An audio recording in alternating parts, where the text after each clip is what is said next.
Hey kids, today we're covering something that doesn't involve princesses or talking animals. It's 5-minute Marvel stories. This will still be in a similar format to a lot of the Disney and Pixar ones we usually do. Starting on page 1 here. This is The Avengers, the case of the missing flerken. It was a beautiful day in Lower Manhattan. Carol Danvers was enjoying her usual morning routine. She grabbed a newspaper, flipped to the funny pages, poured herself a bowl of cereal, and reached over to pat Chewie's head. But Chewie wasn't there. Chewie was Carol's pet flerken and looks just like a cat. "Chewie," Carol called. "Breakfast time." But Chewie was nowhere to be found. Is she hiding? Carol thought. Maybe she fell asleep between the couch cushions. After searching her apartment, Carol began to worry. Maybe Chewie got out.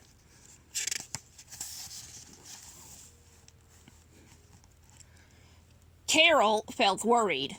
Where could Chewie have gone? Did someone take her? Suddenly, she noticed a file on the table. Moonstone.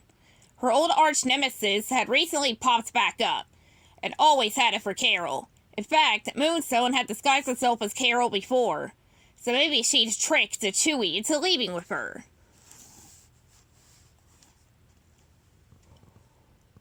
Now, Carol changed into her Captain Marvel suit and prepared to go look for Moonstone, but more eyes were always helpful on a search.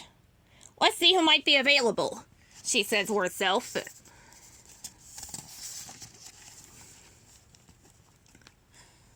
Let's see, Captain Marvel decided to call her pal James Rhodey Rhodes, otherwise known as War Machine.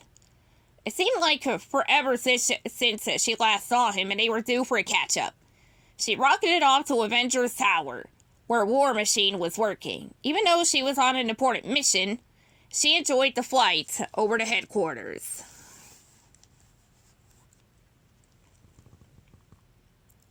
Rhodey was in a super boring meeting when Captain Marvel flew up to the top floor window to get his attention. "I need your help on a mission to rescue Chewie," she told him. "You sure she's not, in your sweater drawer or something?" Rhodey asked him. Captain Marvel shook her head. Moonstone had stolen Chewie. She was sure of it. Rhodey agreed to help, and they set off to solve the case of the missing flerken.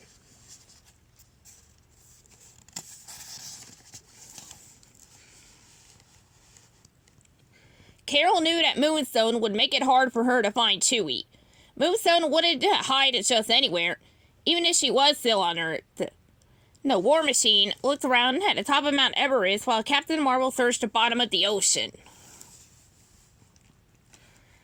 They met up again in the Sahara, but neither of them found Chewie. "Maybe she's not on Earth at all," Captain Marvel said. "Space is big," War Machine commented, but Captain Marvel wasn't worried. "I have lots of friends," she said.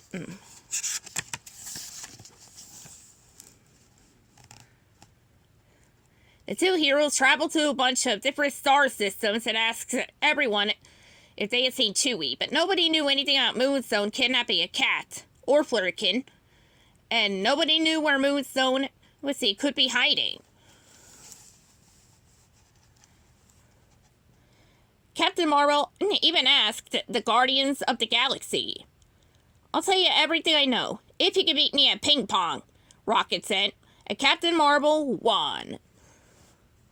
"Okay, spill, Rocket," Captain Marvel demanded. She was getting anxious to find Chewie. "Ha!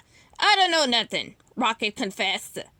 "I don't even like flerkens. You think I would have helped find one?" Captain Marvel couldn't believe it.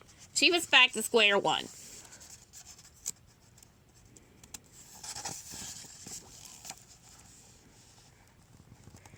Finally, Captain Marvel noticed a cluster of black holes in a relatively empty quadrant of the Milky Way galaxy.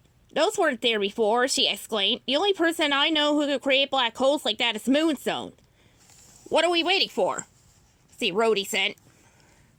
Rhodey used his navigational skills to pilot them to Moonstone's lair, hidden on an asteroid between the black holes.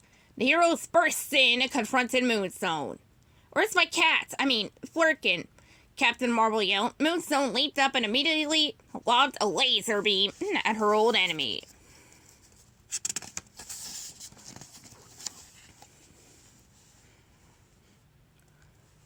Now, Rhodey managed to block the laser beam, but Captain Marvel was ready.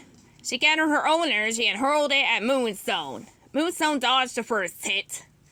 But soon Captain Marvel and Moonstone were each sending zaps of energy across the layer until finally two with the blasts met. Boom! The two blasts of energy burst against each other and exploded, knocking everyone back.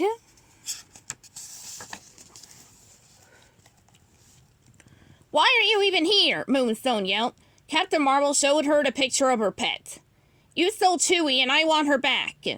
Moonstone shook her head. I didn't take Chewie. I'm lying low and trying to stay out of trouble. Chewie's not here, Rhodey said. Let's head back to New York. Captain Marvel was embarrassed and sad. She really missed Chewie and had been sure she would find her with Moonstone. If she wasn't there, where on earth could Chewie be? Captain Marvel and Rhodey flew back to Carol's apartment in New York. Did you check the sweater drawer? Rhodey asked. Come on, Rhodey, I looked everywhere. Chewie isn't here. Just one more time, Rhodey suggested.